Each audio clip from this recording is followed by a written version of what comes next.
What a time capsule, unbelievable. Flashback to the 1995 AMA Superbike and 600 Super Sport champion Miguel de Hamel flying around the banks of the high banks of the Daytona 200. I was there, I saw it myself, and I was thinking of a few acronyms that were popping into mind as I was riding this around. It feels factory fresh, brand new. Words like rocket ship and tight as a tiger come to the mind. It's got brand new tires on it. The brakes have been redone. The mechanic did a whole bunch of work to this bike, and it's absolutely freaking amazing. It feels like a brand new motorcycle. And to think that this 554 over here, the 1975 554, was a distant cousin to this one. This one, just 20 years later, it feels like alien technology. Because the handling is so much better than the vintage bikes. And even today, even though it's a 96, it feels thoroughly modern. It looks very modern. It's a timeless superbike style classic. This is when Honda was sponsored by Smokin' Joe Camel. Look at this thing, man. Freaking beautiful. The factory finish on the fuel tank, this is original. All the other body panels are brand new. The front fender, the fairing, the side fairings, the rear cowling is new. The saddle is original. It's got a Scorpion exhaust on it. That's the original factory finish on the front and rear rims. This is Honda's top of the line middleweight sport bike. It was Cycle World's 600cc street bike of the year.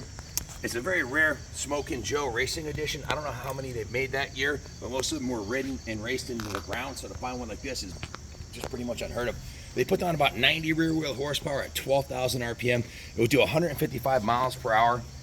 Out of the box production race winner. Very, very, very great handling bike. It just feels like it's planted on the road.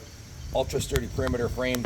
The best handling and performance of that era in a very comfortable riding position. Lightweight, 450 pounds. We did quite a bit of work to it. It's got a new Yuasa battery in it. The engine oil was changed. They drained, flushed, cleaned, and inspected the fuel tank. The carburetors were removed and disassembled and cleaned. It has new fuel tube crossover O-rings. The mechanic tuned and synchronized the carbs. It's got fresh DP 94 non-ethanol fuel in it. New K&N air filter, which is cleaned and oiled. A new DID VX3 final drive chain. Take a look at the drive chain on that. Brand new DID. New Dunlop Sport Max rear tire. New Dunlop Sport Max front tire. The body kit is brand new. The body panel hardware is new. The mirrors are new. All the lights and gauges work perfectly, and the bike runs fantastic. You went to the detail department where it was stripped. The tank and all the body panels came off of it, and it was steam clean top to bottom. All of the hardware was polished on it. Everything was cleaned beautifully, and then it was reassembled. So quite a bit of time was put into it, and it looks like a new bike. It sounds like a new bike, and it runs like a new bike. And to find any 96 Honda, let alone a Smokin' Joe factory road racer, is just fucking unheard of. You just don't find these. So yeah, if you can find a nicer Smokin' Joe edition, buy it, because this one looks like it just came out of the crate.